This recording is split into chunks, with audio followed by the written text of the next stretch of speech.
Welcome back. We're talking with legislative analyst Mac Taylor on the state's nonpartisan fiscal and policy advisor about this year's proposed budget. A major part of the governor's plan to balance the state's books is a temporary 5-year extension of 4 taxes. To make that happen, the governor is going to have to clear 2 hurdles.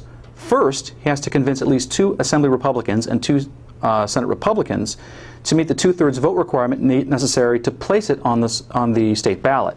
Second, voters are going to have to approve the temporary tax increases, and neither is a sure thing. In fact, some think that these 2 hurdles simply can't be cleared. So if that doesn't happen, then what? So we've often wondered if California voters can handle the truth, so to speak. So I'd like you to lay it out for us. What would happen if we had a cuts-only budget to solve the $25 billion hole we're in? And we could start with education. Well, first, let me just set up that even if we don't have the voters approve it, it doesn't get to the ballot or they don't approve it. It already assumes that the legislature had adopted the governor's first set of cuts, the kind of $12.5 billion. Right. These would be on top of those cuts. So again, just for some perspective, another $12.5 billion or so in cuts is about 15% of our budget. Now, that's on top. This is on top of the cuts, assuming that all of his other cuts. So if they've already done 12 and a half, and you add another 12 or so. Roughly, yes. So we're talking about a 30% cut overall with those 2. Exactly. That's why this is kind of so severe. So if, in turning to education, if, for example, K-12 is roughly 40% of our budget, you're looking at, if they took a proportional reduction of that 12.5 of $4 to $5 billion in education. Wow. Which is a pretty substantial hit to that. So like a 10% reduction in this year would come on top of other reductions we've taken in recent years. So these are pretty substantial actions that would have to occur.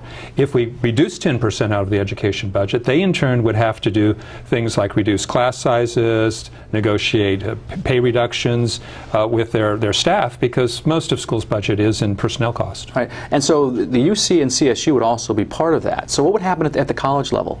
Well, and university remember, level? They're already scheduled to take a $500 million hit each segment. And so this would be on top of that? This would be on top of that, and it's impossible to tell you how much more, but it could be hundreds of millions of dollars. And over the last few years, tuitions have been increasing at the UC and Cal State levels. Yes, they have. Now, fortunately, we started with relatively low levels of tuition, and even at CSU, we still have relatively low tuition levels. At UC, they're getting to be more on the average state nationwide.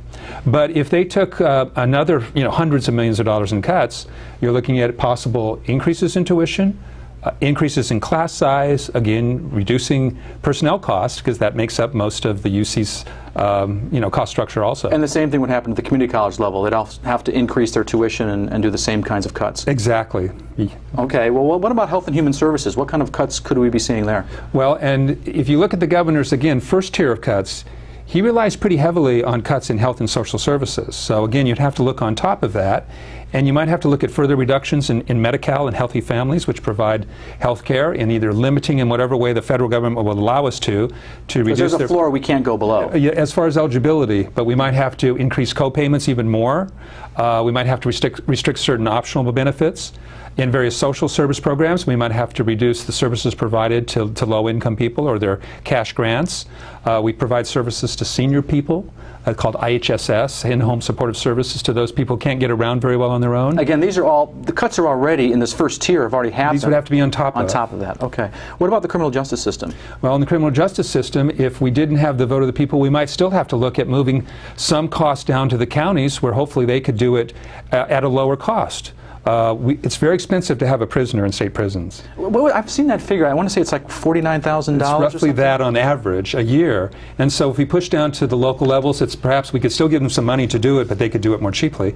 But those are kind of big changes that we would have to consider. Well, what about, we've only got about a minute or so left. What about transportation? Transportation would not be affected too much, because if you remember to some of our earlier discussion, transportation is special funded. Okay. So it would not necessarily take a hit at all. Good, then I'll throw in environmental protection. Same thing, because it's typically funded through regulatory fees.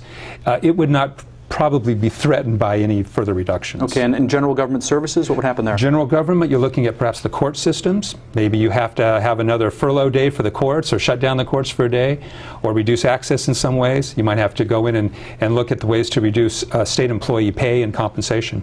Okay, well, up next we'll find out what legislators are saying in response to the governor's budget proposals and hear some of their ideas on how we can get our fiscal house in order. That conversation when we return. This is the Maddy Report.